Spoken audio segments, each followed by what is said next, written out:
So, the title of my talk is going to be exploring the potential chemistry of Saturn's moon Titan using mass spectrometry in preparation for the Dragonfly mission. And the kind of major goal of this is that by the end, why we want to do that and how we're going to do that kind of makes sense. So that's the major takeaway. And one of the biggest things to me is kind of so Stacy mentioned in the beginning that we're doing this uh, meeting this week for the Dragonfly team, and I just want to give a quick shout out. Is this entire mission is huge. There are a lot of extremely talented people working on it. I am a mere postdoctoral fellow working on one of the instruments, doing some analysis, but I am just a cog in a humongous machine that's uh, really quite incredible to be a part of. So I just want to kind of shout out all the different instruments that I won't be talking as much about today, just for time constraints, but just know that I'll be talking about one aspect of Dragonfly, but there's a huge amount of work that goes on for this mission. But what I'll be focusing on today is, as Stacy mentioned, the Dragonfly Mass Spectrometer, or DraMS. So part of that is being made at Goddard Space Flight Center, or GSFC, here in Maryland, and then another part's being made actually in France. So we're working on the laser desorption portion and the mass spectrometer portion, while they're building the gas chromatograph portion, and I'll explain what all those components are as well as we go forward. But first, taking a step back, why do we care about Titan, and why is it such an interesting destination to actually visit and study? So, Titan is a moon of Saturn.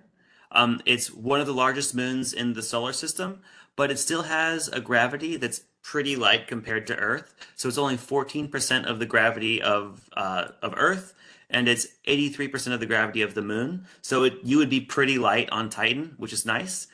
It does have an extremely cold temperature, which is going to play a role in the types of chemistry that actually form and process on the surface of Titan.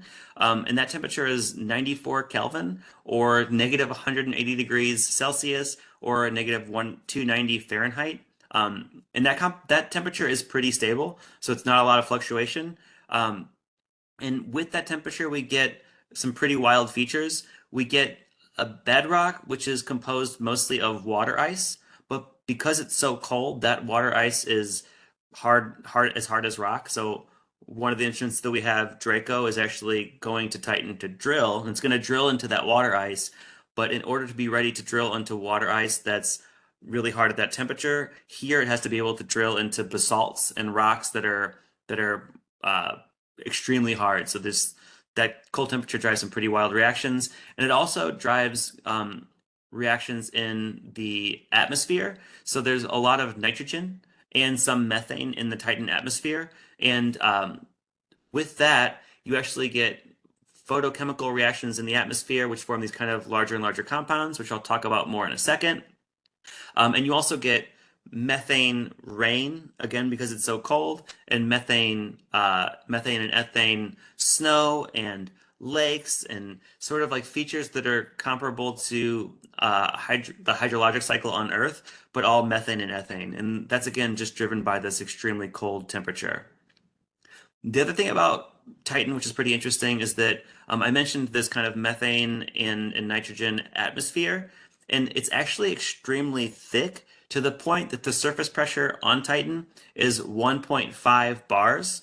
So it's like being like 60 feet deep, I think, in a swimming pool is one of the estimates that I've heard. So it's extremely high pressure.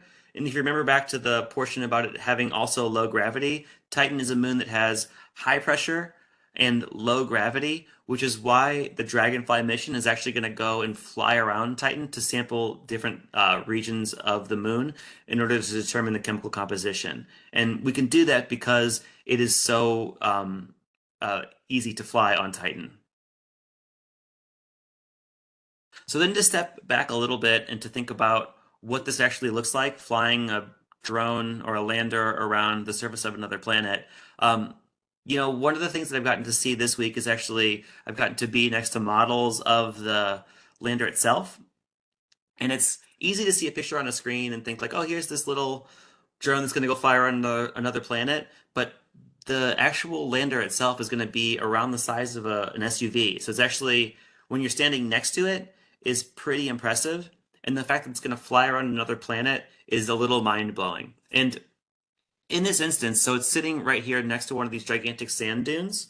But remember, Titan is extremely cold, so the surface processes are, even though they look similar to Earth, are a lot different. I like to think about it kind of like a weird Star Trek planet where everything looks the same, but is actually totally different. And so it's sitting on that bedrock of water ice. And that giant dune that we see in the distance can be up to 150 meters tall, so extremely large sand dunes. And they're actually not composed of sand like Earth, so they're not composed of silica or regular sand that we think of.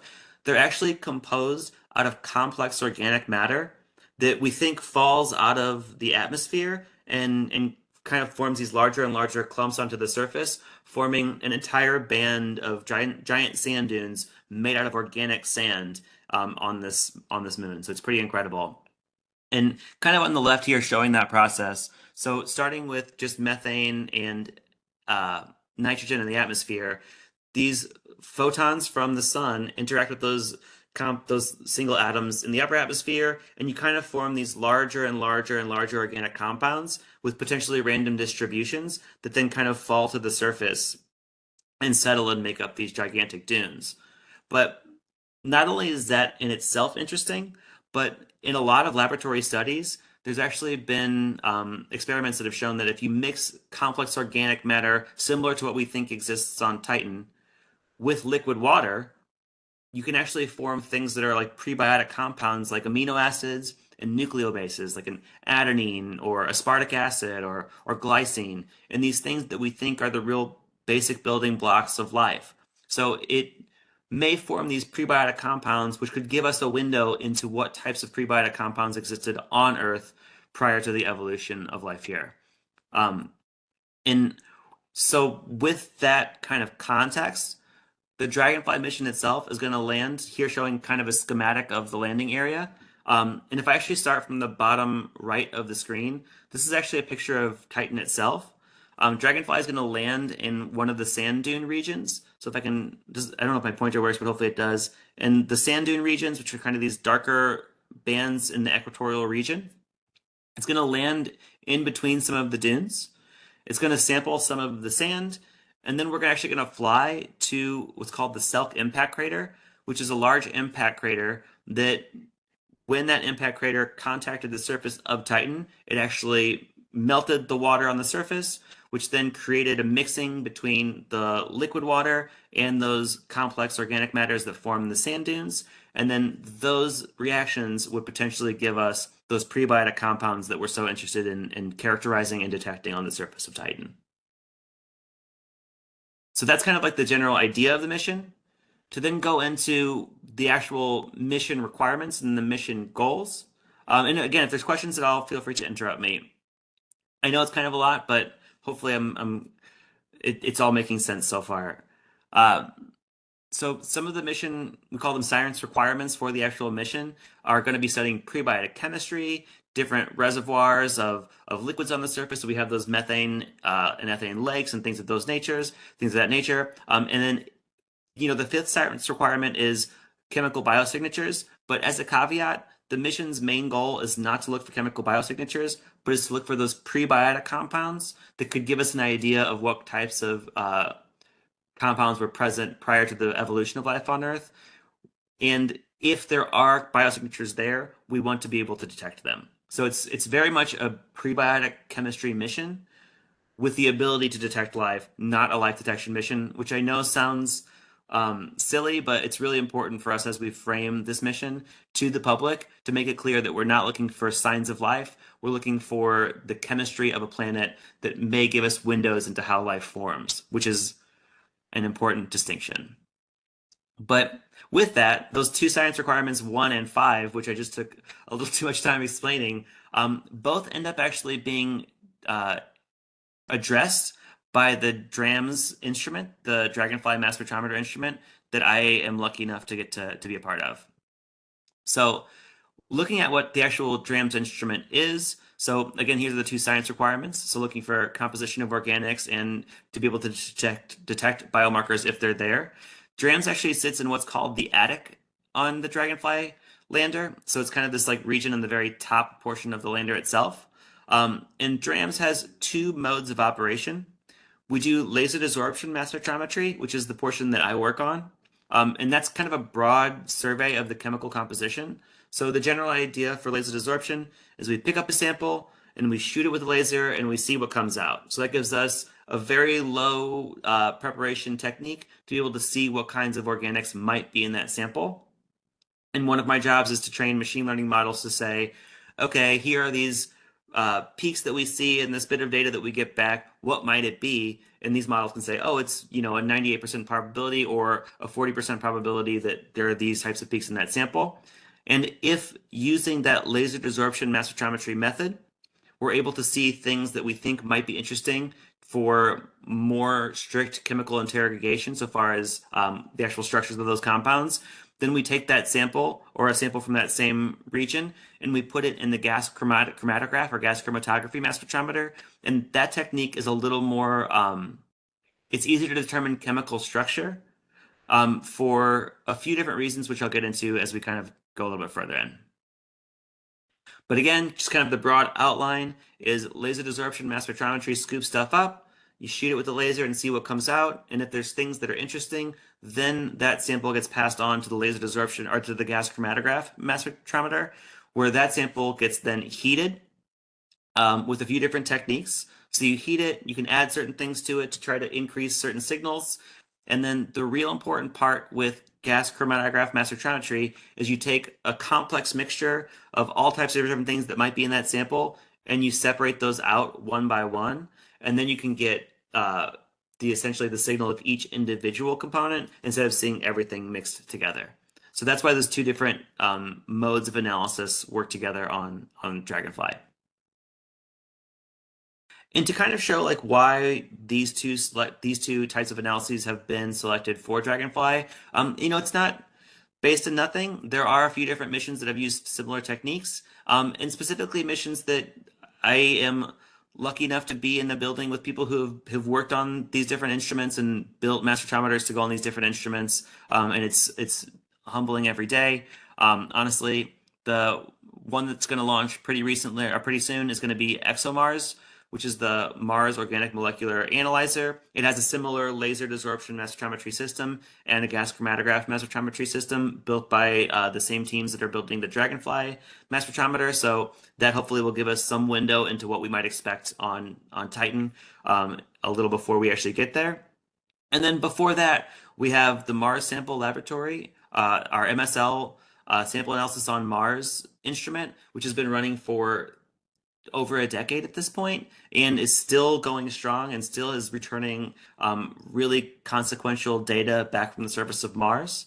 And then before that, the same lab built the Huygens GCMS, which actually went to Titan and was the last mission to actually land on Titan, and in fact the only mission to land on Titan before that. So Dragonfly has a rich heritage built in these mass spectrometers, which all aim to detect the chemical composition or characterize the chemical composition of samples collected on another planet.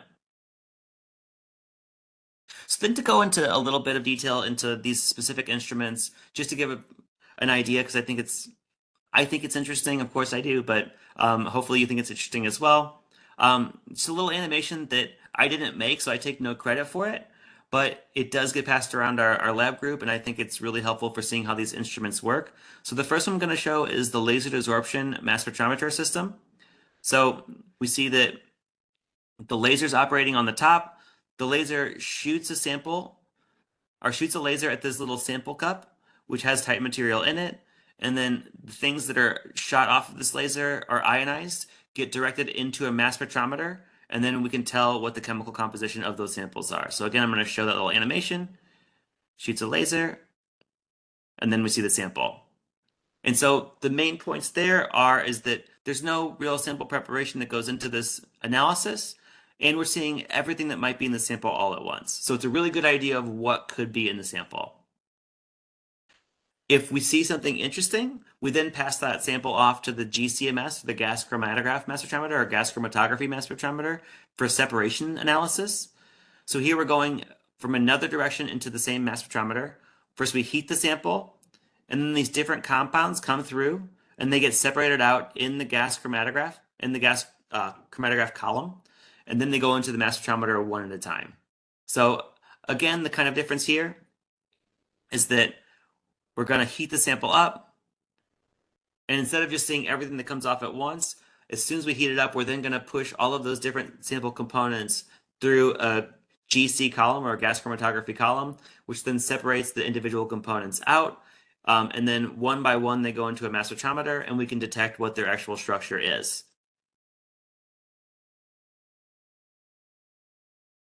All right, and then I wanted to show a little video about how the actual sampling works on Dragonfly. So here, a little drill drills into the surface, and then the different components get brought up into a sample cup and shot with a laser. And now we're going to see those components detected into a mass spectrometer. And now we can know what kind of sample we have there. Is the video quality coming through okay? Yep. Great. And here, this is the sample that we think is interesting now. We saw the laser absorption mass spectrometry spectra. We think it's interesting. Now we're going to put it into a pyrolysis GCMS spectra and confirm that, yes, in fact, we have this specific compound. And there are characteristics of it, like chirality or handedness, that indicate that it could be or could not be indicative of potentially like a life process or just a process of forming. And I just want to take a few minutes here to highlight the amount of work that goes in behind the scenes of a mission like this. So we, at the end of the day, you wind up with this beautiful lander that's going to fly around another planet. But there again is a huge team of people working on every single detail of this mission to make sure that when we launch, everything about the lander is perfect and understood and tested and known and measured. So that when we get to Titan, we can actually trust our results and trust that that lander will last as long as possible. So here I'm showing a really cool chamber that exists in Laurel, Maryland. And this is on, I forgot to promote the Dragonfly website. There's a Dragonfly website. If you search Dragonfly mission, Johns Hopkins University, they host a really great website that highlights a lot of the cool mission news that happens. And they'll show you what's recently happened and what's coming up next. And the media team for the mission is really excellent for keeping up to date with all the new progress. But here, this is actually just pictures that are taken from that website. Thank you so much, Stacey. I appreciate that. It was one of those things that I had on my list to put in the slides, and I forgot about it. So here, showing an actual mock-up of the lander itself. Inside what they call the Titan chamber. So they built this giant chamber at Johns Hopkins specifically to test how the different components of the lander will end up operating when you actually bring them to those extremely cold temperatures and the pressures that are going to be present on Titan. So just like notice one, the scale of the actual the chamber itself and what it takes to do these kinds of tests is pretty mind-blowing. But then again, to see the full size scale of the lander itself and how big it's actually going to end up being next to these people that are in the lab doing the testing, and to think about that size of an object flying around another planet is pretty impressive still to me. So yeah, this is again where it's easy to scale us down in your mind, but this is a huge lander that's flying around these gigantic sand dunes on another planet. So something you need to think about. And then just a little brief bit on the actual analysis that I do. So here I'm showing something called Tholins, which Tholins are compounds that are similar to those CHN compounds that form kind of in the atmosphere of Titan and kind of rain down. But we can also make them in laboratories on Earth and then study what the chemical composition is and see how they change under different conditions and test them with different components that we think might be present on Titan and in different conditions that we think might exist on Titan to then be prepared to actually correctly analyze the data once we arrive. So here I'm showing a few different sets of Tholins that I work with. One's made at Johns Hopkins in Baltimore, and another is actually made in France at Latmos, which is one of our partner universities there. Or they're hosted at a university, a partner institution.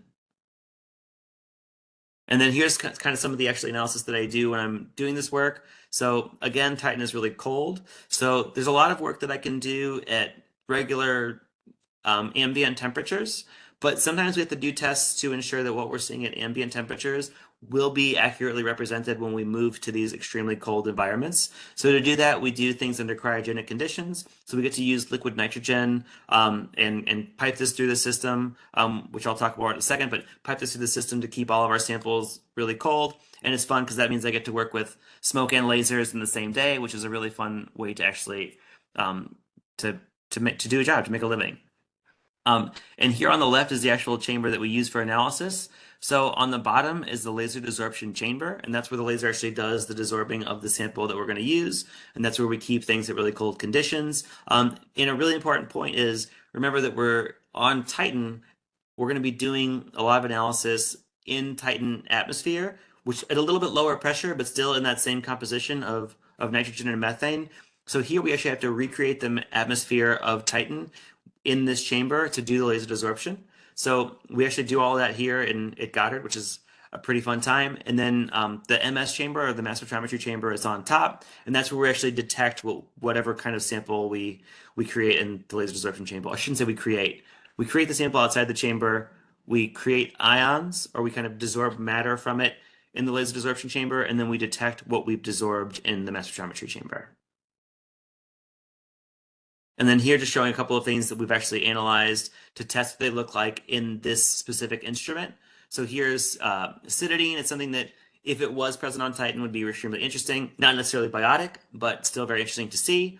And showing that we actually can analyze these same types of compounds in commercial instruments, which are things that any lab can buy. And when we actually analyze them in commercial instruments and compare that signal to what we see in our specific instrument that replicates what the Dragonfly Mass Spectrometer, or DraMS laser desorption system, will actually do, we see that there are some differences. So it actually, the work that we do to know what these samples are going to look like on the DraMS instrument is extremely important. So hopefully have some job security there. And then showing what we've done for a few different sample sets. So we've analyzed amino acids and fatty acids and sugars and nucleobases and even things like organosulfur compounds and phospholipids that may or may not actually exist on the surface. But again, the point being, if they are there, we want to be able to detect them.